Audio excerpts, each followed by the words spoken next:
The handcuffs felt cold against Sarah Martinez's wrists as she sat in the back of the police cruiser, watching the courthouse steps disappear behind them. Just 3 hours earlier, she had been delivering what she thought was an inspiring speech to a group of veterans about overcoming adversity and finding purpose after military service. Now she was facing federal charges for stolen valor, accused of impersonating a Navy SEAL when she had never even set foot on a military base. The irony wasn't lost on her. Sarah had spent the last 5 years building a reputation as a motivational speaker, sharing what she believed was her own story of transformation from troubled youth to elite military operator. She had spoken at dozens of events, inspired thousands of people, and genuinely believed she was making a difference in the world.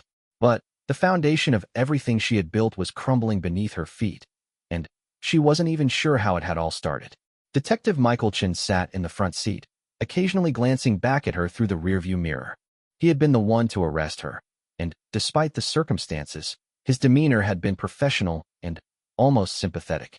Sarah could see the confusion in his eyes too. This wasn't a typical stolen valor case. Most people who impersonated military personnel did so for financial gain or to impress others. But Sarah's case was different, more complex, and everyone involved seemed to sense there was more to the story. "Mrs. Martinez," Detective Chun said as they pulled into the station parking lot, "I want you to know that this investigation is far from over. There are some unusual aspects to your case that we're still trying to understand. I'd recommend you contact a good attorney, but I also want you to know that we're committed to finding the truth, whatever that might be." Sarah nodded, not trusting her voice to remain steady. The truth. That's what she had been searching for herself, though she hadn't realized it until now. The memories that formed the basis of her speeches, the detailed recollections of SEAL training and combat missions, felt as real to her as anything else in her life. But if she had never been in the military, where had they come from? As they processed her booking, Sarah's mind raced back to the events that had led to this moment. It had started 3 weeks ago when a retired Navy SEAL named James Thompson attended one of her speaking engagements in San Diego. He had sat in the back of the room, his expression growing increasingly troubled as Sarah described her experiences in basic underwater demolition/SEAL training, her deployment to Afghanistan, and the mission that had earned her a Bronze Star. After the event, Thompson had approached her, his weathered face serious. "Ma'am, I need to ask you something, and I hope you'll be honest with me. What class number were you in for BUD/S training?" Sarah had answered confidently, the number rolling off her tongue as naturally as her own name. "Class 234, graduated in 2008. Thompson's expression had darkened. "Ma'am, I was an instructor for Class 234. There were no women in that class. In fact, women weren't even allowed in SEAL training in 2008. The program only opened to women in 2016. The conversation that followed had been surreal. Thompson wasn't angry or accusatory. Instead, he seemed genuinely concerned. He asked detailed questions about her training, her instructors, her teammates. Sarah answered each one with vivid detail, describing the grueling Hell Week, the cold Pacific waters, the evolution exercises that had pushed her to her breaking point. But with each answer, Thompson's frown deepened. "Ma'am, you're describing real events, real people, real places. But you're also describing things that happened in different classes, in different years, sometimes decades apart. It's like you have the memories of multiple SEALs, all compressed into one timeline." That night, Sarah had gone home and pulled out the box of military memorabilia she kept in her bedroom closet. The Bronze Star citation, the photos from deployment, the letters from her commanding officers. She had treasured these items for years, but as she examined them under the harsh fluorescent light of her kitchen table, inconsistencies she had never noticed before began to emerge. The dates on some documents didn't align with others. Her name appeared to have been altered on several certificates. Most disturbing of all, when she looked closely at the deployment photos, she realized she couldn't clearly make out her own face in any of them. The figures in the images were always turned away, obscured by shadows, or too distant to identify. The next morning, she had called Thompson, her voice shaking. "I think I need help. I don't understand what's happening to me, but I think you might be right. I think there's something wrong with my memories." Thompson had been kind but firm. "Ma'am, I've reported this to the appropriate authorities. They'll want to investigate, but I also think you need to see someone who can help you understand what's going on. This isn't normal stolen valor behavior." The investigation that followed had been swift and thorough. Federal agents had examined her documents, interviewed people who knew her, and traced her background. What they found was a woman with no military record whatsoever, but whose knowledge of SEAL operations and training was unnaturally detailed and accurate. Now, sitting in the holding cell at the federal building, Sarah found herself facing not just legal consequences, but a complete unraveling of her sense of self. Who was she if not the person she remembered being? How could memories feel so real, so visceral, so undeniably her own, if they had never actually happened? The cell was small and windowless, with concrete walls painted an institutional green that reminded her of something she couldn't quite place. She sat on the narrow bench and tried to organize her thoughts, but they kept slipping away like water through her fingers. Every time she tried to focus on a specific memory from her supposed military service, it seemed to shift and change, details rearranging themselves in ways that didn't make sense. Dr. Patricia Williams arrived at the federal building late that evening, her briefcase in hand and a concerned expression on her face. She was a forensic psychologist who specialized in memory disorders and had been called in to evaluate Sarah's case. What she had read in the initial reports was unlike anything she had encountered in her 20-year career. The subject presents with what appears to be detailed, autobiographical memories of military service that never occurred, Dr. Williams explained to Detective Chun and Federal Agent Lisa Rodriguez, who was leading the stolen valor investigation. But these aren't fabricated memories in the traditional sense. The subject genuinely believes these experiences are her own, and her emotional responses to them are consistent with authentic traumatic memories. Agent Rodriguez leaned forward in her chair. Are you saying she's not lying? That she actually believes she was a SEAL? I'm saying this case is more complicated than simple fraud, Dr. Williams replied. I've reviewed her medical records, and there's an interesting detail. Sarah Martinez suffered a severe head injury in a car accident 8 years ago. She was in a coma for 6 weeks and had significant retrograde amnesia when she woke up. She couldn't remember anything from the previous 2 years of her life. Detective Chen frowned. So you think the head injury caused false memories? It's possible, but that alone doesn't explain the specificity and accuracy of her military knowledge. False memories are usually vague and inconsistent. Sarah's memories are detailed and largely factually correct, just not her own experiences. As Dr.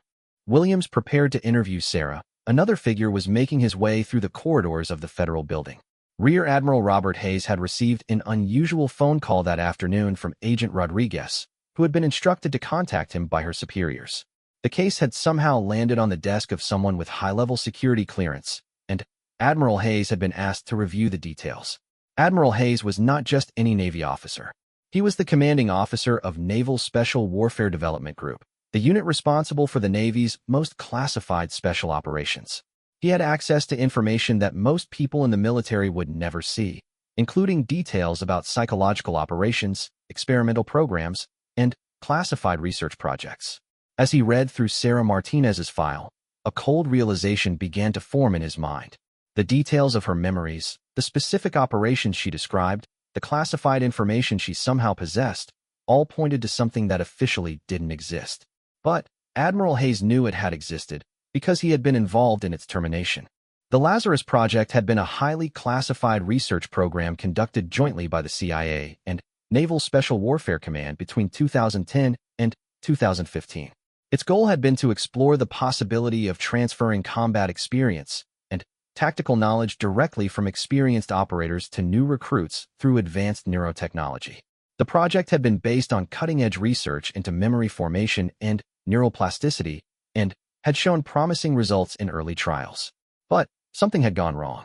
Test subjects had begun experiencing psychological breaks, unable to distinguish between their own memories and the implanted experiences.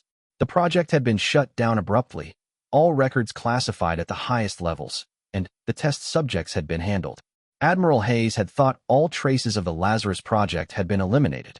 But as he looked at the photograph of Sarah Martinez, a face he didn't recognize but whose detailed knowledge of SEAL operations was impossible to ignore, he began to suspect that the project's legacy had survived in ways no one had anticipated.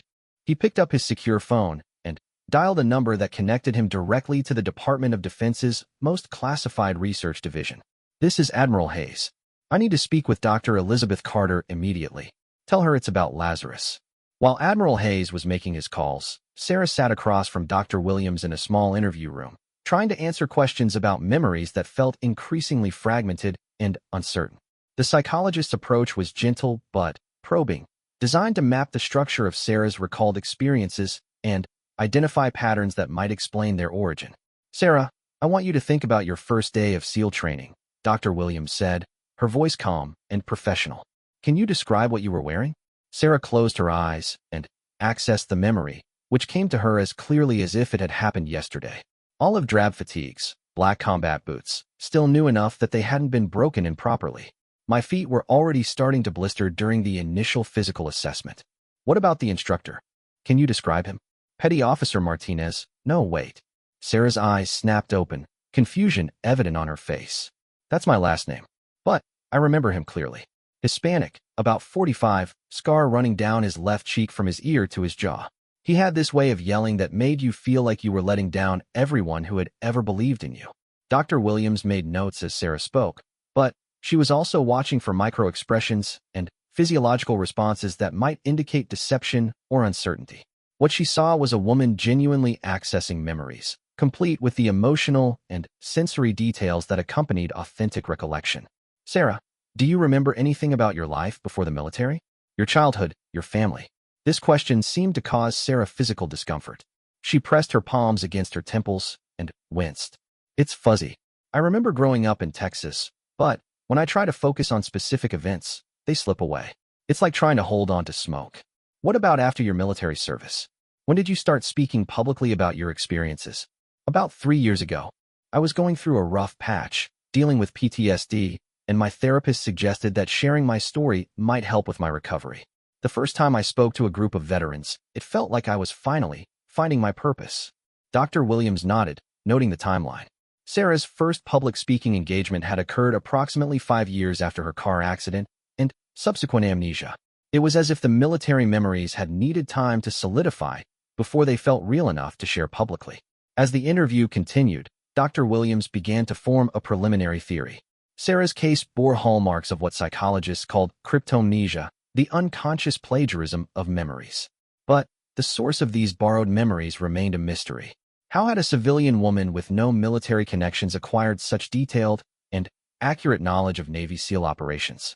The answer to that question was currently sitting in Admiral Hayes's office, in the form of a thick file marked with the highest level of security classification. The file contained details of the Lazarus Project that even most military personnel with top-secret clearance would never see. Dr. Elizabeth Carter had been the lead neuroscientist on the Lazarus Project, and when Admiral Hayes had called her, she had immediately understood the implications of Sarah Martinez's case.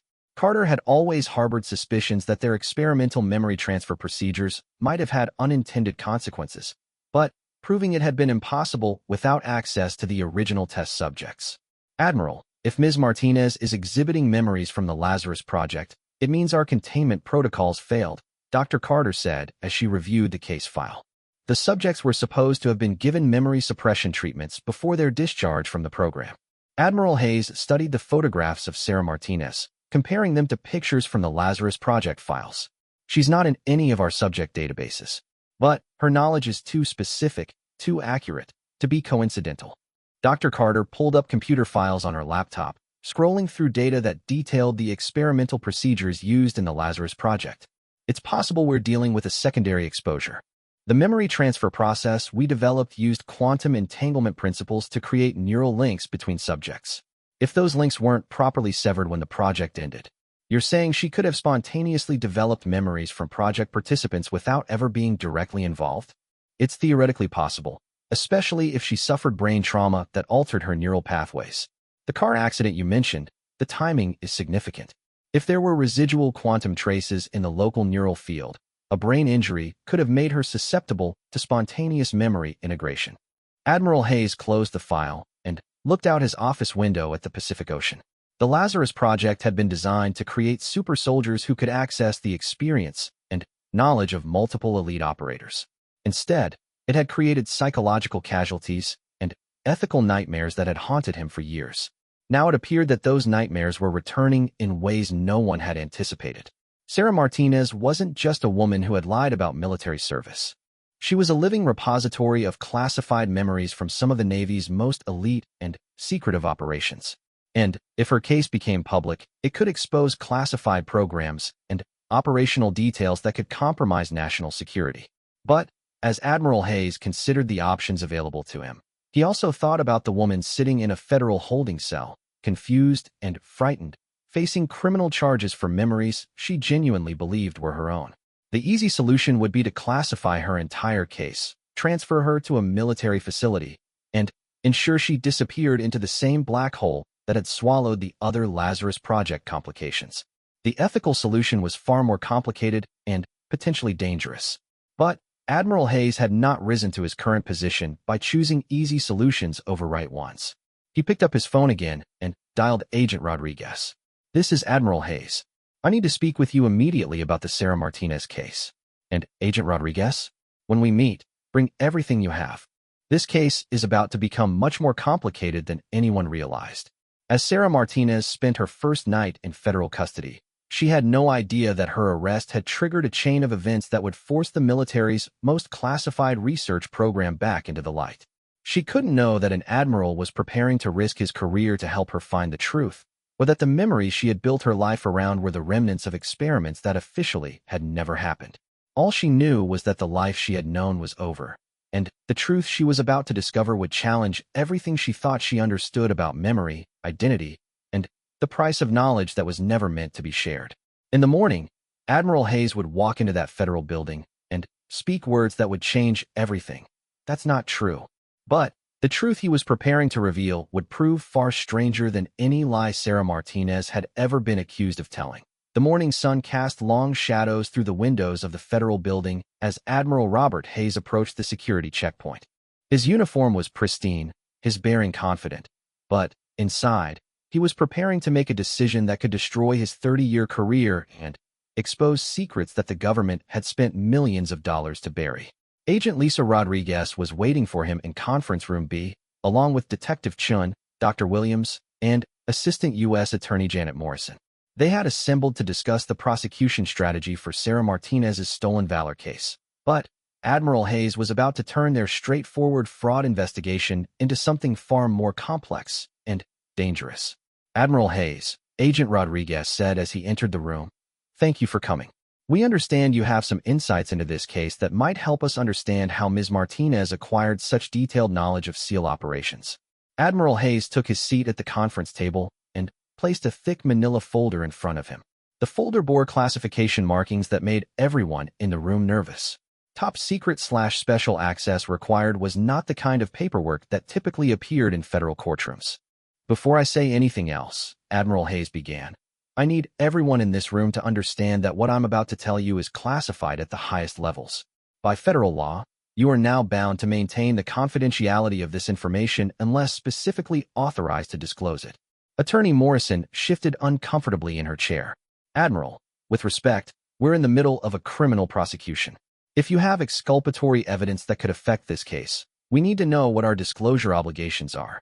Ms. Morrison, when I finish explaining the situation, you'll understand why normal prosecutorial procedures don't apply here.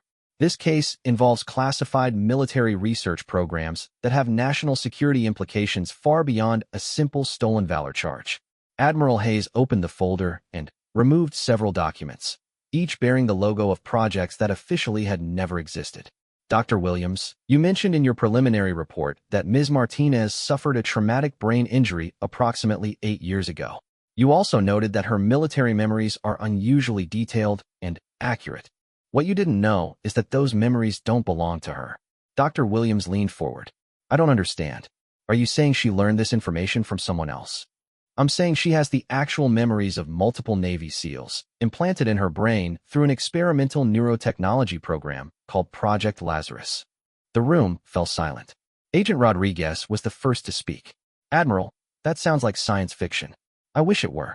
Admiral Hayes pulled out a photograph showing a sterile laboratory filled with complex electronic equipment and monitoring devices. Project Lazarus was a joint CA-Navy special warfare research program that operated from 2010 to 2015. The goal was to accelerate the training of special operations personnel by directly transferring combat experience and tactical knowledge from experienced operators to new recruits. Detective Chun studied the photograph with a skeptical expression.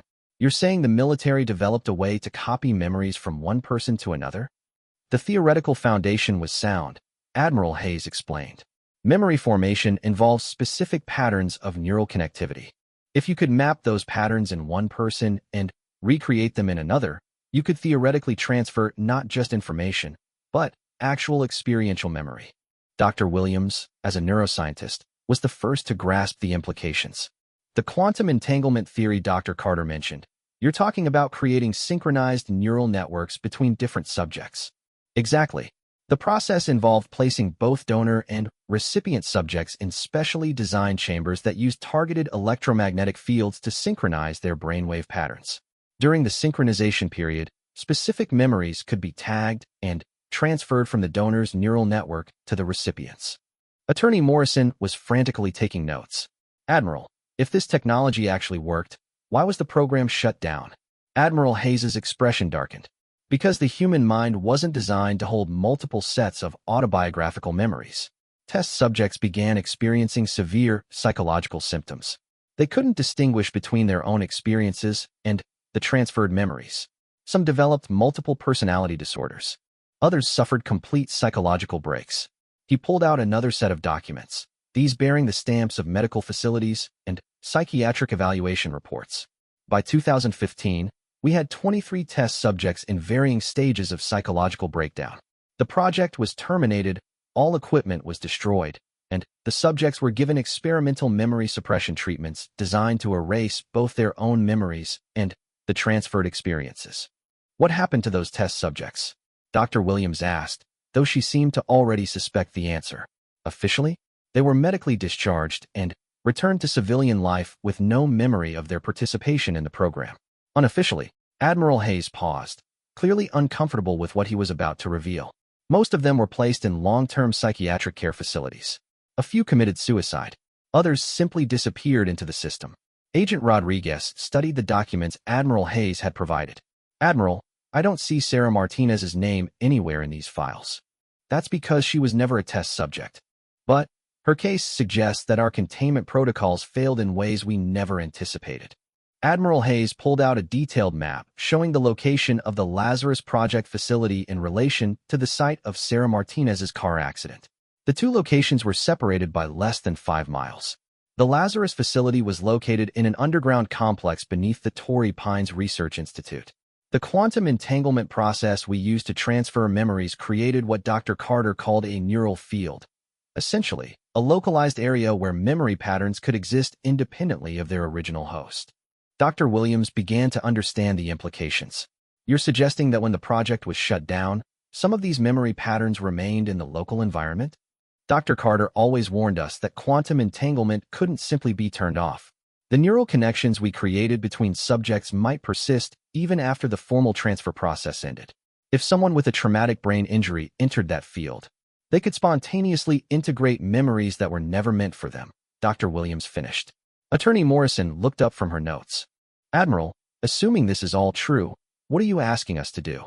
Ms. Martinez has been publicly claiming military service she never performed. That's still a violation of federal law. Admiral Hayes reached into his folder and removed one final document, a presidential directive that had never been made public. This case falls under Executive Order 13526, which governs the classification and handling of information related to national security research programs. Ms. Martinez is not a criminal. She's a victim of a classified military experiment that went wrong. The weight of that statement settled over the room like a heavy blanket.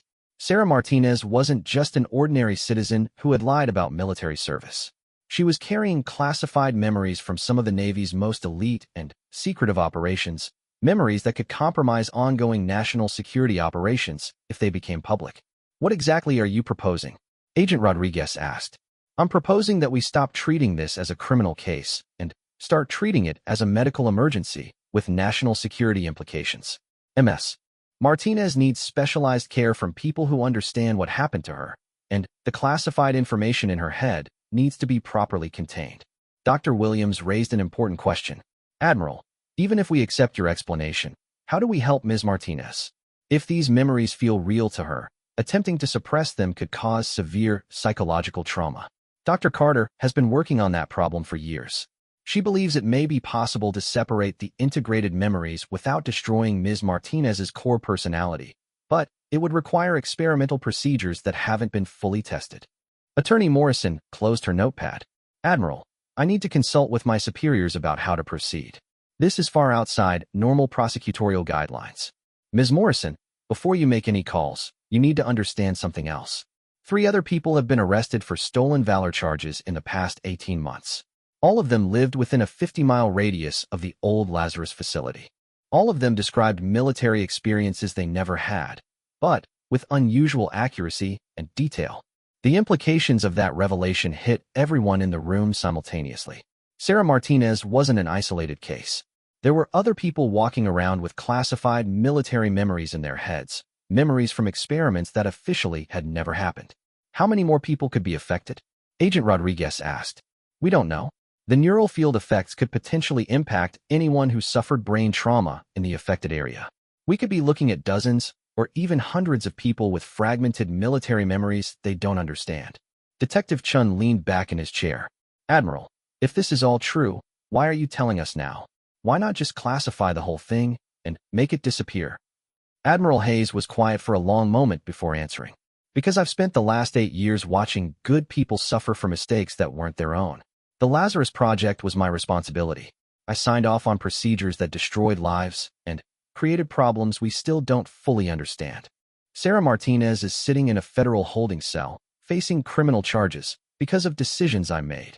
He stood up and gathered his documents. I can't undo the harm that's already been done, but I can make sure that at least one person gets the help she needs instead of the punishment she doesn't deserve.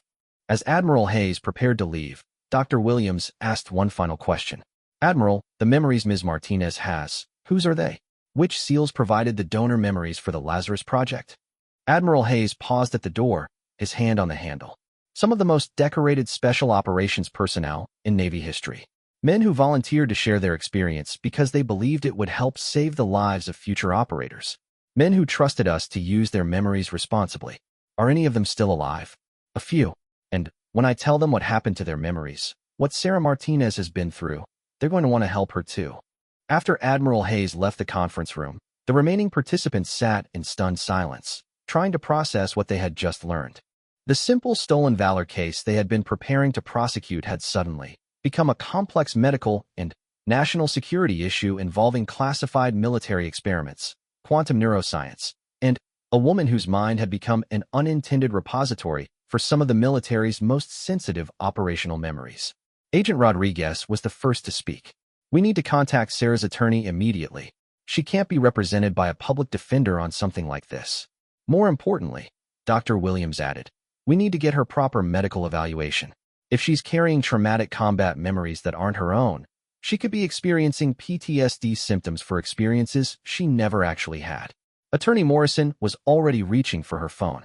I need to brief the U.S. Attorney's Office immediately. This is going to require coordination at the highest levels of government. While the officials were grappling with the implications of Admiral Hayes' revelations, Sarah Martinez was sitting in her cell, unaware that her entire situation had just changed.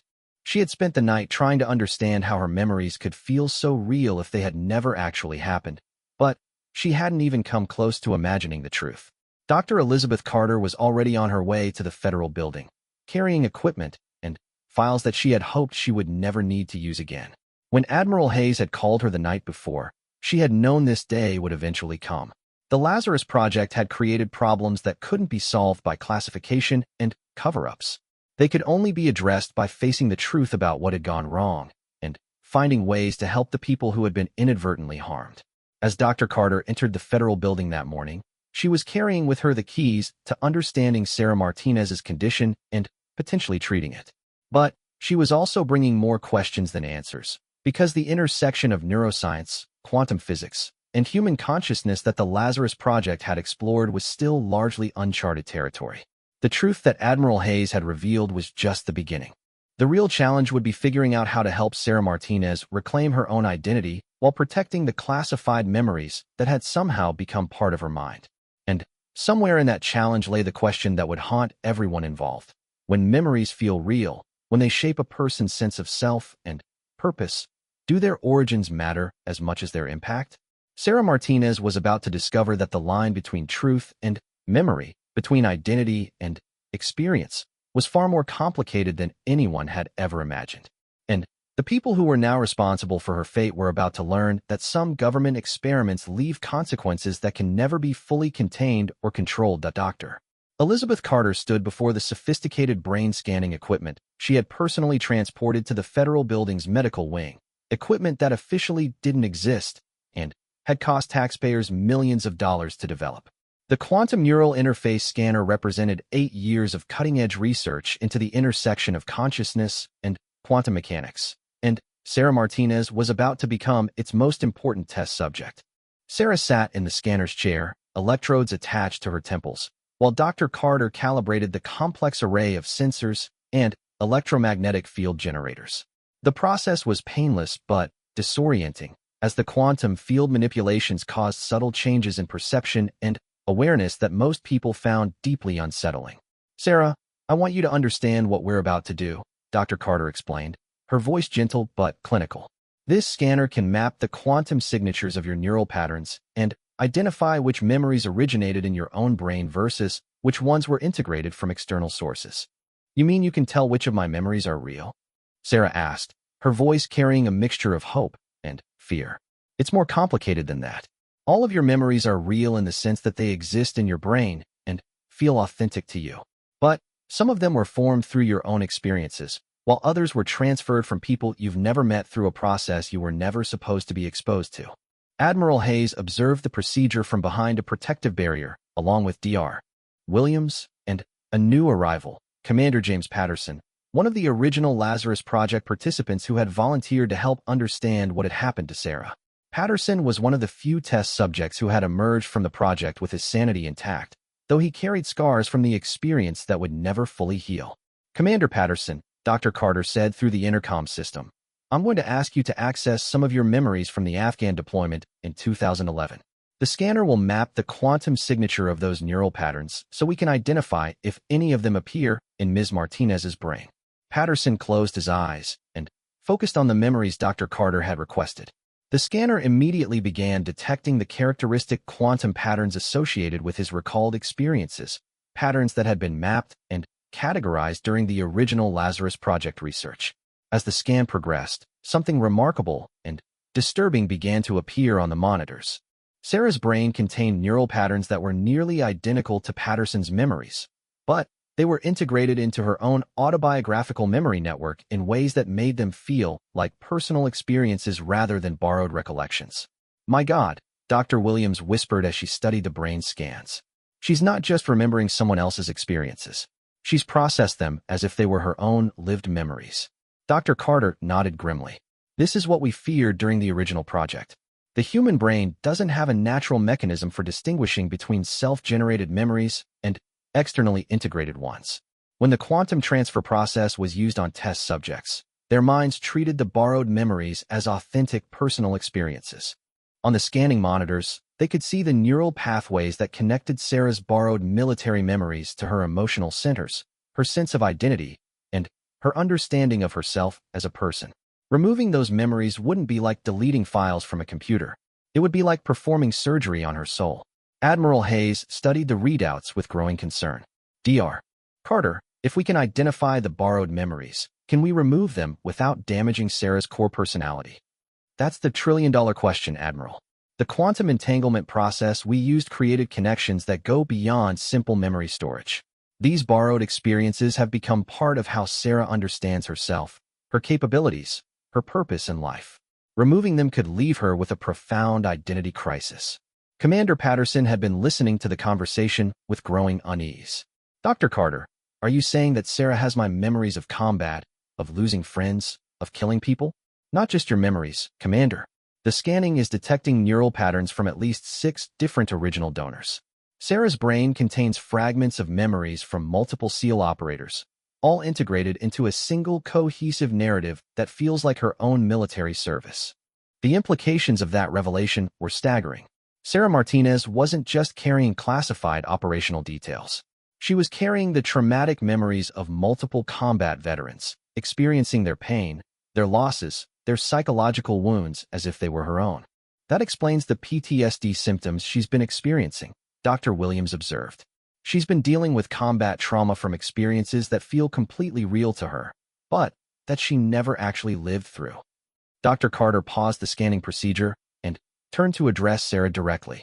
Sarah, I need to explain something to you that's going to be very difficult to hear. The memories you have of military service don't belong to you. They were transferred to your brain from other people through an experimental process that you were never supposed to be exposed to. Sarah stared at Dr. Carter, her face pale. But they feel real. I can remember the taste of the sand in Iraq, the weight of my gear, the face of my commanding officer. How can those feelings be fake? They're not fake, Dr. Carter assured her. They're real memories, but they were originally formed in other people's minds. The car accident you had 8 years ago damaged your brain in a way that made you susceptible to integrating these memories when you entered an area where quantum neural traces were still present. So everything I've been telling people, all my speeches about overcoming adversity and finding purpose through service, none of it was true. Commander Patterson stepped forward, his voice gentle but firm. Sarah, may I call you Sarah? Those memories you carry, they were formed by people who really did serve, who really did sacrifice, who really did overcome tremendous challenges. The experiences are true. The lessons are valid. The only thing that's different is who originally lived through them. Admiral Hayes joined the conversation. Sarah, you've been carrying the memories of some of the most decorated and courageous people I've ever known. The fact that those memories ended up in your mind was an accident. But what you've done with them, how you've used them to help other veterans, that's been entirely your own choice. Sarah looked around the room at the people who were trying to help her understand her situation. What happens to me now? Do you take away these memories? Do I go back to being whoever I was before the accident? Dr. Carter exchanged glances with Admiral Hayes before answering. Sarah, we're in uncharted territory here. The science of memory integration and removal is still experimental. But I want to give you a choice that the original Lazarus Project participants never got. You can choose to keep these memories, understanding where they came from, or you can choose to have them removed and start over with your own authentic experiences. What would happen if I kept them? You would need ongoing medical supervision to help you manage the psychological effects of carrying multiple sets of traumatic memories. You would also need to understand that some of the information in your head is classified and could never be shared publicly. But you could potentially continue helping people, just with a fuller understanding of where your knowledge comes from. And if I have them removed, you would lose not just the military memories, but probably several years of experiences that have been built on top of them. You might not remember your speaking career, your sense of purpose, or even some of the relationships you've formed. You'd essentially be starting over as the person you were before the accident. Sarah sat in silence for several minutes, processing the impossible choice she was being asked to make. Keep memories that felt real but weren't hers, or lose years of her life, and start over with no sense of who she had become. Commander Patterson sat down beside her. Sarah, I want to tell you something about those memories you're carrying. Some of them are mine, and I can tell you that the person who formed them would be honored that they've been used to help other veterans. The experiences you remember, the pain and the growth, the brotherhood and the sacrifice, all of that was real for the people who lived it. But I never earned those experiences.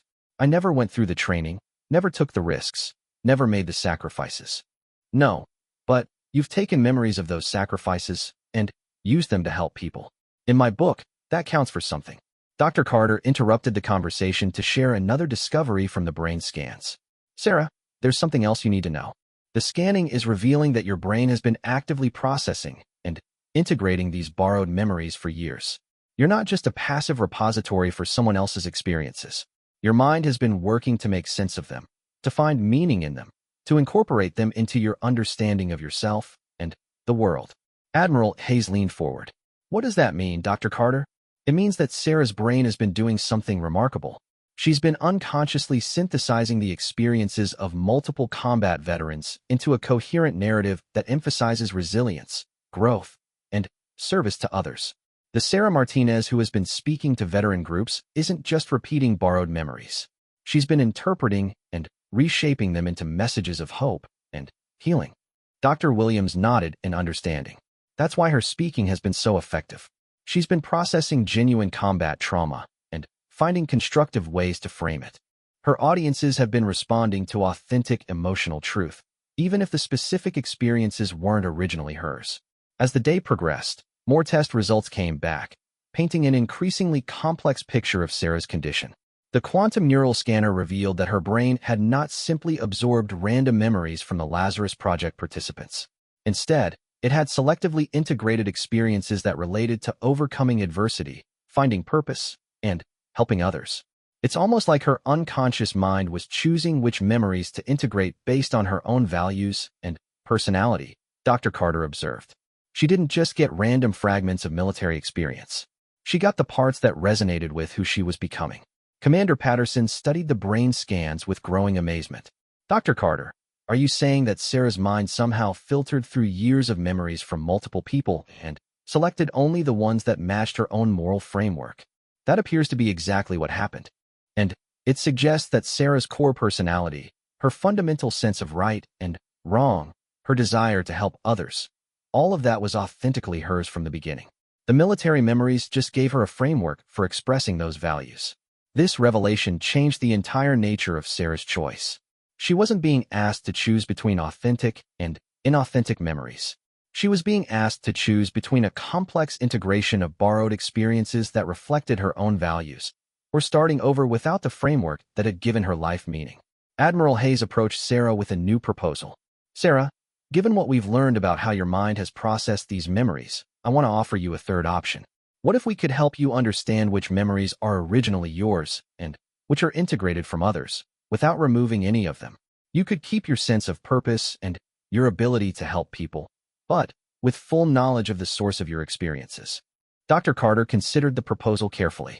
It would require ongoing therapy and possibly some experimental treatments to help Sarah maintain psychological equilibrium while carrying multiple sets of memories.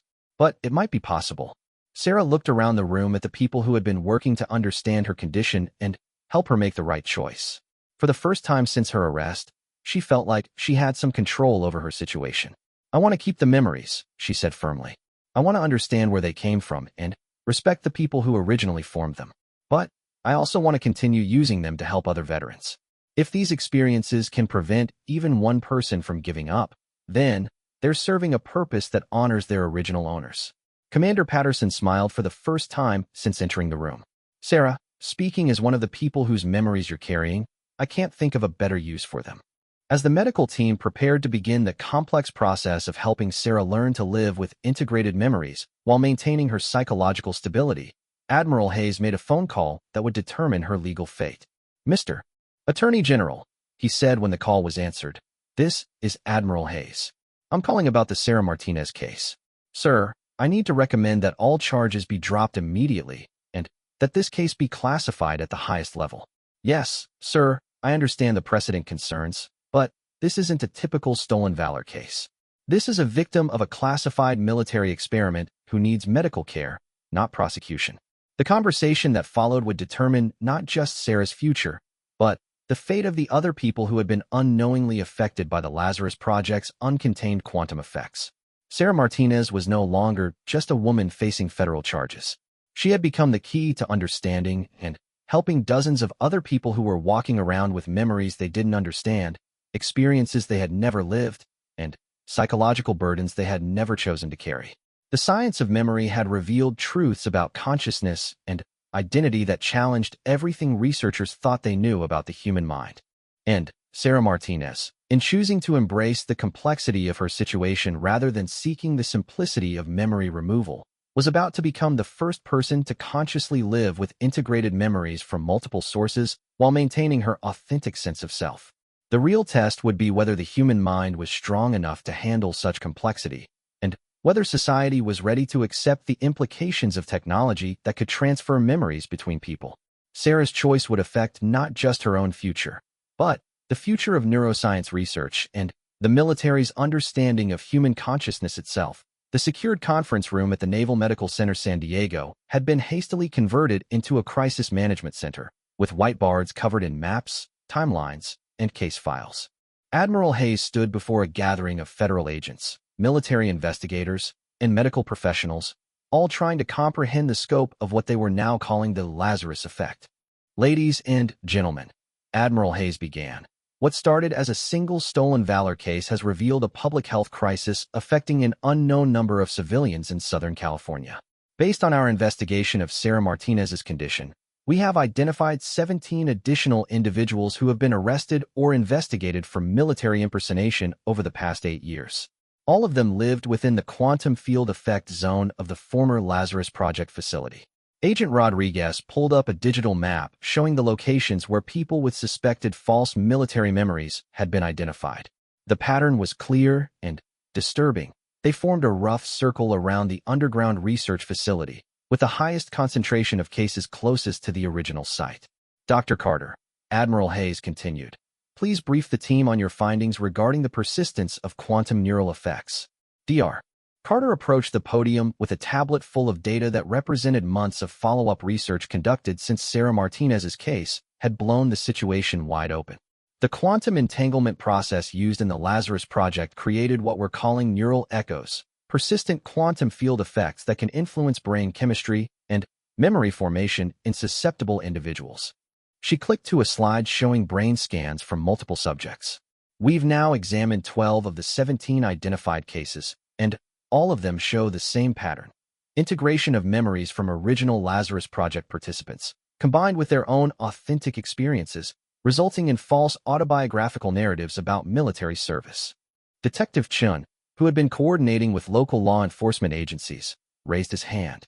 Dr. Carter, are you saying that all of these people are experiencing the same kind of memory integration that Sarah Martinez went through? Similar, but not identical. Each case is unique depending on the individual's brain chemistry, the extent of their exposure to the quantum field effects, and, most importantly, whether they suffered any kind of brain trauma that made them susceptible to memory integration. Dr. Williams, who had become the lead psychologist for the growing number of cases, added her observations. What we're seeing is a spectrum of effects. Some individuals have only vague, dreamlike recollections that they dismissed as fantasies.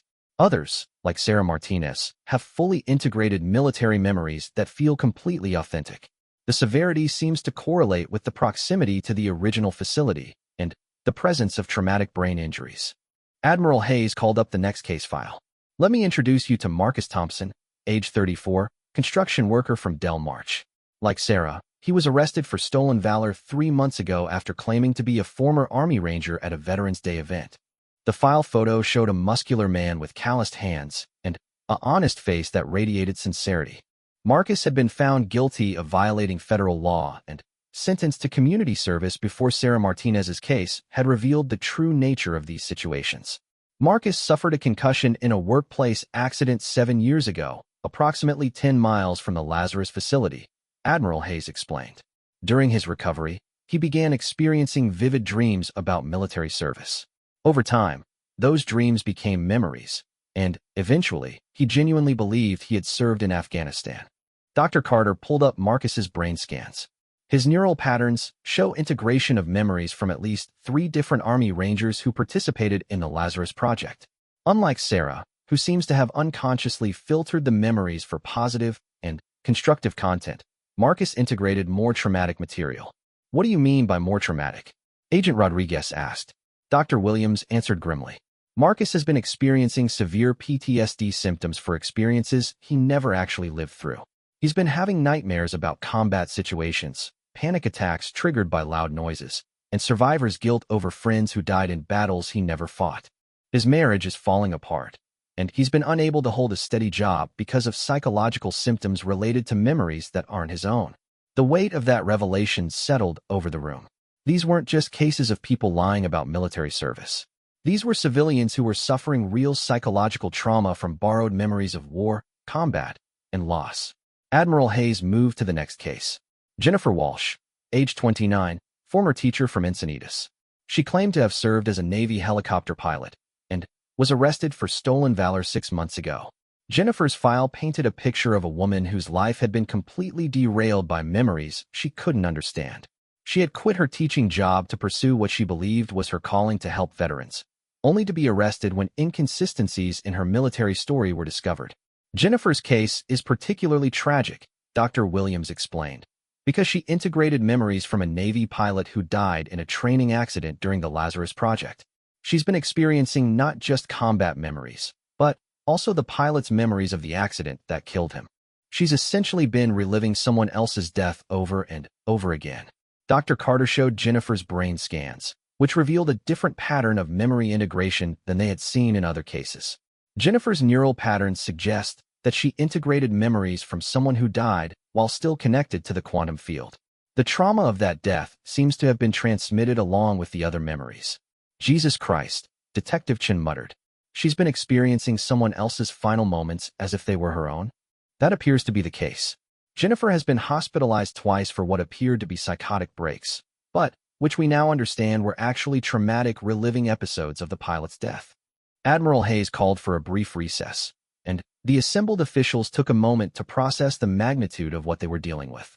They weren't just investigating a medical anomaly or a security breach. They were uncovering a public health crisis that had been creating innocent victims for nearly a decade. When the briefing resumed, Admiral Hayes introduced the most disturbing case they had discovered. David Park, age 41, accountant from La Jolla. He was never arrested for stolen valor, but his family contacted authorities 6 weeks ago when he began exhibiting violent behavior and claiming to have specialized knowledge of classified military operations. David's case file was thicker than the others and marked with additional security warnings. Unlike the previous subjects, who had integrated memories that were primarily emotional and experiential, David appeared to have absorbed detailed tactical and operational information that posed genuine national security risks. David suffered a stroke 4 years ago while driving past the former Lazarus facility site, Dr. Carter explained. The brain damage from the stroke seems to have made him unusually susceptible to memory integration, but, unlike our other cases, he absorbed primarily technical and strategic memories rather than emotional or autobiographical ones. Agent Rodriguez leaned forward. What kind of information are we talking about? Classified operational procedures, tactical planning methods, intelligence gathering techniques, and detailed knowledge of weapons systems that are still in active use, Admiral Hayes replied. David has no military background and no security clearance, but he can describe classified operations and procedures with accuracy that suggests he has access to memories from multiple intelligence operatives. Dr. Williams reviewed David's psychological evaluations. The concerning aspect of David's case is that he seems to have integrated memories without the emotional and moral framework that guided other subjects. He has technical knowledge without the ethical training that originally accompanied it. Are you saying he's dangerous? Detective Chen asked. He's unpredictable. David has been attempting to contact foreign embassies with offers to share information. He doesn't seem to understand that the knowledge in his head is classified, and he doesn't have the moral and ethical conditioning that would normally prevent someone with his clearance level from sharing sensitive information. Admiral Hayes pulled up a photograph showing David Park in federal custody, his eyes unfocused and his demeanor confused. David represents our worst-case scenario. He's carrying classified memories without the training, clearance, or ethical framework to handle them responsibly. He's essentially a walking security breach. The briefing continued with case after case, each one revealing a different aspect of how the Lazarus Project's quantum effects had impacted innocent civilians. There was Maria Santos, a nurse who had integrated memories of military medical procedures and had been performing complex trauma surgery using techniques she had never been trained in. There was Robert Chun, a college student who had absorbed memories of psychological operations and had been unconsciously using advanced interrogation and persuasion techniques on his friends and family. The scope of this situation is unprecedented, Admiral Hayes summarized. We have identified 17 confirmed cases, but Dr. Carter's research suggests that the quantum field effects may have influenced dozens or even hundreds of people to varying degrees. Most of them probably dismissed the strange dreams or vague military knowledge as imagination, but some, like those we've identified, fully integrated the memories and began living as if they had actually served. Dr. Carter presented her recommendations for addressing the crisis. We need to establish a comprehensive screening and treatment program for anyone who lived or worked in the affected area during the past 8 years. The quantum neural scanner we used with Sarah Martinez can identify people who have integrated foreign memories, and we're developing treatment protocols to help them understand and cope with their condition. Agent Rodriguez raised a critical question. Dr. Carter, what about the people who have already been prosecuted for stolen valor? If they're victims rather than criminals, don't we have an obligation to overturn their convictions? That's a complex legal question that goes beyond my medical expertise. But, from an ethical standpoint, yes, I believe these people deserve to have their cases reviewed and their convictions overturned. Admiral Hayes had been prepared for this question. The Department of Justice has already begun reviewing all stolen valor cases in Southern California from the past 8 years. Anyone whose case fits the Lazarus effect pattern will have their charges dropped and their records expunged. We're also establishing a victim compensation fund to help with medical treatment and psychological rehabilitation. As the briefing concluded, Dr. Williams raised one final concern that had been weighing on everyone's mind. Admiral, what about the original Lazarus Project participants? The people whose memories were originally used in the experiments? How do they feel about having their most personal experiences scattered among strangers? Admiral Hayes's expression grew somber. We've contacted all surviving participants and briefed them on the situation. Their reactions have been mixed. Some, like Commander Patterson, have been supportive and want to help the affected civilians. Others feel violated and angry that their memories have been experienced by people they've never met. What about the families of participants who died during the project? Dr. Williams asked. That's perhaps the most difficult aspect of this situation. We've had to explain to grieving families that their loved ones' final memories, their most traumatic experiences, may be living on in the minds of strangers. Some families see it as a form of immortality, a way for their deceased relatives to continue helping people. Others see it as a desecration of their memory. As the meeting broke up, the participants were left with the sobering realization that the Lazarus Project's legacy would continue to unfold for years to come. The quantum effects that had created these unintended victims couldn't simply be turned off or contained. They would need to develop new medical protocols, legal frameworks, and ethical guidelines for dealing with people who carried memories that weren't originally their own. Sarah Martinez had been the first case to be properly identified and treated, but she was far from the last. Across Southern California, dozens of people were walking around with memories of military service, combat experience, and classified knowledge that they had never earned or chosen to receive. Some of them were suffering from PTSD for experiences they had never lived through. Others were struggling with identity crises as they tried to understand which of their memories were authentic. The Lazarus Project had been designed to create super soldiers by transferring combat experience between trained operators.